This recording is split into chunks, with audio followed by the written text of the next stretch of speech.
standard members of the Republican Party all sitting there, and they were voting on candidates, etc. And in through the door walks about 53 people that no one had ever seen in their lives before. They take over the whole meeting. So they now had taken over the Republican Party, which absolutely emasculated the Democratic way that you could defeat them. That was one of their methods of working. The showdown was coming, and it was coming for that city election, May the 30th, 1925. The KKK acted first. They went into the city hall there on West Jackson, and they put 7 names down for their party that they called the Citizens Party. 10 minutes later, another group of KKK walked in and said, here's the Republican nominations, another 7. But forget that, both parties were Klan parties. People in the town wondered what to do.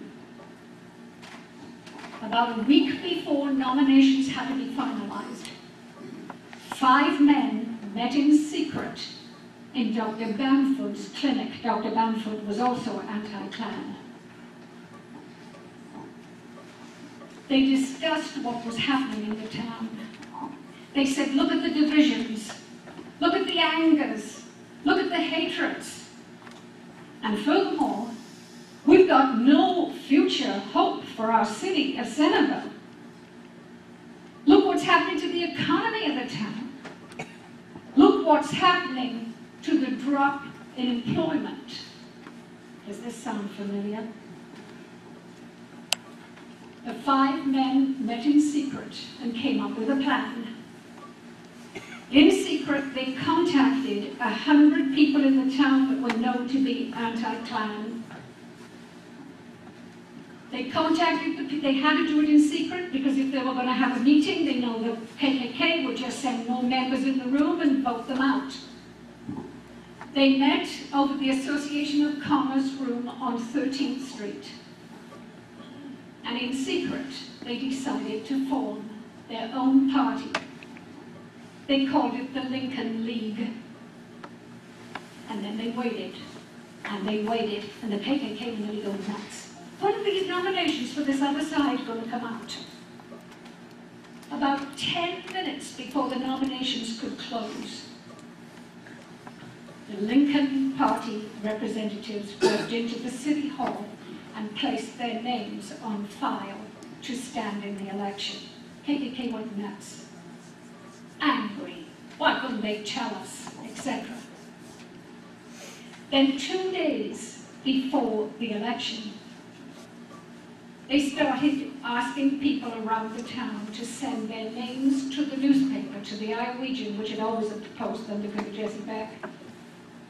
And 2 days before the election, 235 people in the town had assigned their names to go in the newspaper to say that they were for the Lincoln League. The next day, 1 day before the election, another 235. And another 35 people who got their names in late. Their names were put at the end of the newspaper. Election day, May the 30th. The polling stations opened at 7 a.m. There were 3 polling stations in this building, one at a barber shop on South 18th, and another in a grocery store on South Main. The lines were already forming to go into the polling stations. Soon after 7 a.m. and all day, at 3 in the afternoon, there were still lines. There's never been a turnout in a city council election in this town like that election. At the Majestic, they were showing a movie. I don't know whether it was by design or by accident. Lincoln, a man for all ages. His photographs spread across the inner pages of the Iowegian with some famous, wonderful statement that Lincoln had made. The most famous one, apropos for this town at that time, was, You can fool some of the people some of the time, but not all the people all the time. The last time I gave this speech, I started crying at this point, so watch out for me, right? Because I'm so damn proud of what they did, right?